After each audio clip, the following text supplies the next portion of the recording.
हमारा प्रश्न ये है कि हम किस उम्र तक अपने पूर्व जन्म के पाप भोगते हैं? ऐसा कौन सा कर्म है जिससे औलाद का दुख देखना पड़े, उसके सामने, माँ के सामने उसका बच्चा चला जाए? ऐसा कौन सा पाप है? बिल्कुल बिल्कुल, बहुत बढ़िया बात है। किस उम्र तक, ये तो बात लागू इसलिए होती है क्योंकि जितने हमारे पाप या पुण्य है पूर्व जन्म के, अब वो जब तक कट नहीं जाएंगे तब तक आपकी उम्र इसमें निर्धारित नहीं है। जैसे आपके बहुत थोड़े कष्ट हैं तो बहुत थोड़े समय में खत्म हो जाते हैं, बहुत असहनीय कष्ट है तो बड़े बड़े चीजें हमें दुख प्राप्त होते हैं, लेकिन माँ बाप के लिए इससे ज्यादा कोई दुख नहीं होता जब उसके सामने उसकी औलाद साथ छोड़ जाती है। तो ये सबसे बड़ा बात यह है कि उसके लिए हम यही मान करके अपने आप को संतुष्टि देते हैं कि कोई ऐसे पूर्व जन्म का प्रारब्ध था, या तो हमारा था या उसका भी इतने दिन का ही हमारे साथ संयोग लिखा था कि वो इतने दिन ही वो भी अपने जन्मों का पाप या पुण्य भोगने आया था, और जितने दिन उसका समय रहा उतने दिन हमारे पास रहा, इसके बाद हमारे साथ से चला जाता। तो इसकी कोई उम्र सीमा मायने नहीं रखती है।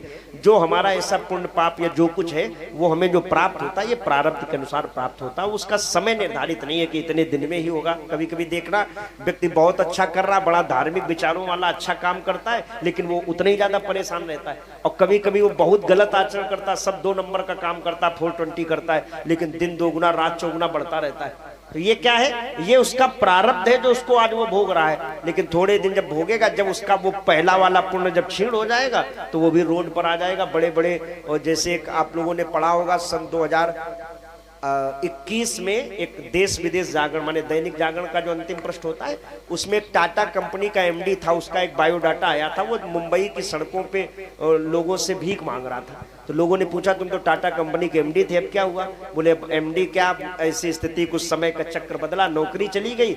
जब हमारे लिए 300-400 कारें लगी रहती थी, आज हम एक एक रोटी के लिए मोहताज हैं। तो ये है प्रारब्ध है, जब तक उसका पुण्य रहा तब तक भोगा, अब पाप शुरू हुआ तो उसने वो दूसरा भोग भोगना शुरू किया है। तो इसके लिए हमें बड़ा थोड़ा अलर्ट रहना है कि जो अभी तक भोग रहे अब ऐसा कुछ करें जो आगे चल करके हमें कोई कष्ट न मिले, ये हमें ध्यान रखना चाहिए। बच्चे को कष्ट होने से माँ को क्यों कष्ट? हाँ, वो भाई चूंकि माँ से जुड़ाव होता है, माँ ही तो सर्वोपरि होती, चूंकि उसने अपने शरीर से, अपने अंश से, अपने ब्लड से, पिता को भी कष्ट होता है लेकिन पिता विवेक से अपने आप को थोड़ा शांत रखता है, लेकिन माँ का जुड़ाव चूंकि 9 महीने बराबर पेट में होता, पिता का केवल 1 दिन का होता है जुड़ाव। उसका अंश जो था वो माँ के गर्भ में चला गया, अब माँ उसको 9 महीने बहुत करीब से रखती है। किसी को हम अपने हृदय से, अपने अंश से, अपने भोजन से किसी को पाले, बच्चे को छोड़ो, कई बार लोग कुत्ता घर में पाल लेते हैं, उसकी पूरी दिनचर्या करते हो, जब उसकी भाई कुत्ते की उम्र होती कम, वो अगर छोड़ के चला जाए तो हम लोग महीनों रोते हैं। तो वो तो दूसरा पशु था, और जो हमारा अपना जुड़ा हुआ हो, चूंकि माँ की नाभि से और बच्चे की नाभि जुड़ी होती है नार के द्वारा, जब उस नार को काटा जाता तो वो कनेक्शन जो होता है वो उस माँ को जिंदगी भर खलता है, बस उसका कनेक्शन होता है।